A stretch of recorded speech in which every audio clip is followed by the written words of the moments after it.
शेतामध्ये राबतात.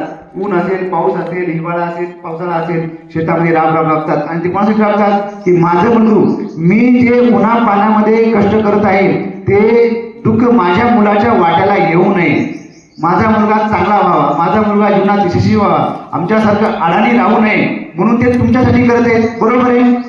बरोबर आहे ना? आपल्या मुलांच्या काळजीपोटी आपले आई वडील राबत आहेत. हे पुन्हा मुलांना मान्य आहे?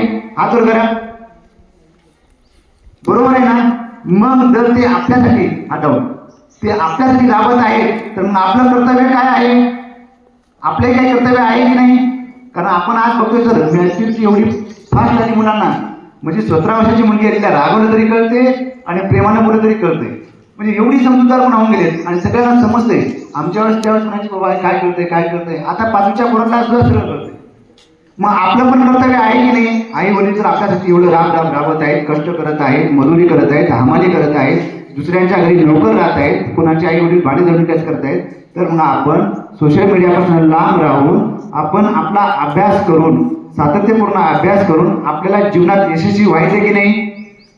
व्हायचं की नाही? बहुतेक यांना वरच्यांना व्हायचं नाही, एवढं आवाज येत नाही, एवढं व्हायचं का? हात उपर. गुड. बरोबर आहे? त्यासाठी तुम्हाला स्पर्धा परीक्षेमध्ये टिकण्यासाठी त्याचं जे बीज आहे, त्याचं जे बाळकडू आहे ते तुम्हाला इथं शाळेतच मिळत आहे. आपण म्हणतो याच्यानं काय होणार आहे, याच्यानं काय होणार आहे, कळत नकळत आपल्या माइंडमध्ये सेट होणार आहे की बाबा स्पर्धा परीक्षा काय आहे, स्पर्धा परीक्षा कशा पद्धतीने द्यायला पाहिजे, स्पर्धा परीक्षेमध्ये प्रश्न किती असतात, निगेटिव्ह मार्किंग संकल्पना काय आहे. निगेटिव्ह आता आहे का याच्यात? नाही. चला ठीक आहे, पण किमान 100, आता निगेटिव्ह जरी नसले तरी 100 पैकी 100 गुण घेण्याचा आपण प्रयत्न करायला पाहिजे. आपण घोकंपट्टी न करता आपण कन्सेप्च्युअल संकल्पना काय आहे ते समजून घ्यायला पाहिजे.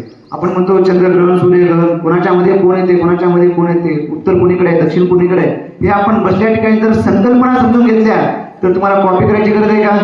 नाही. भूकंपट्टी करायची गरज आहे का? नाही. भूकंपट्टीनं काहीच होत नाही मित्रांनो. भूकंपट्टीनं फक्त आपण परीक्षा जवळ आली की मग आपण विचार करतो काय काय काय काय काय. त्यापेक्षा संकल्पना क्लिअर असेल तर तुम्हाला काही गरज नाही. एकदा वाचलं, संकल्पना क्लिअर असेल, हे संकल्पना क्लिअर करण्याचं बाळकडून तुम्हाला शाळेमध्ये मिळते. त्यामुळे स्पर्धा परीक्षेमध्ये सर माझा असा विश्वास आहे, जो विद्यार्थी आतापासून स्पर्धा परीक्षेची तयारी अशी चांगली करतो ना, तो जीवनामध्ये 100% यशस्वी आहे. 100%.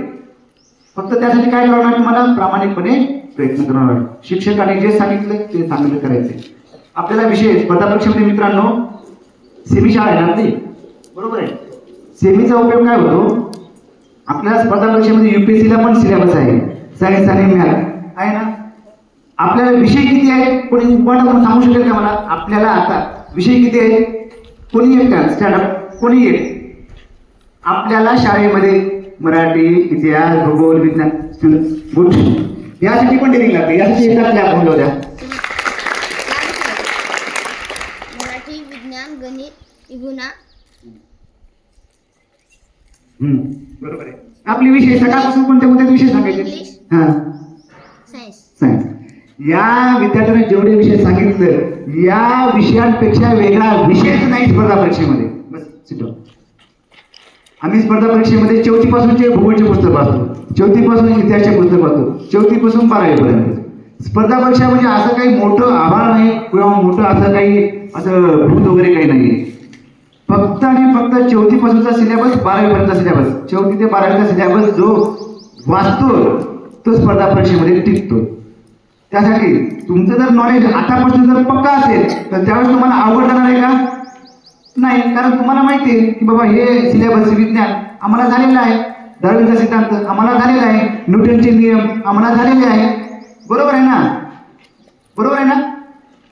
त्यासाठी तुम्हाला फक्त आणि फक्त आतापासून चांगलं मन लावून अभ्यास करणं हे तुमच्या हातात आहे आणि ते आपलं कर्तव्य आहे. आपला तो विद्यार्थी धर्म आहे. त्यामुळे सर्वांनी चांगलं मन लावून अभ्यास करा, सोशल मीडियापासून दूर राहा आणि आपल्या आयुष्यामध्ये आपण चांगलं यशस्वी होण्याचा प्रयत्न करा. त्यासाठी तुम्हाला मार्गदर्शन करण्यासाठी इथं एक चांगले व्यक्तिमत्व, आदर्श आपले सर्व शिक्षक वगैरे आहेत, त्यांचं तुम्ही ऐका. बरोबर आहे का?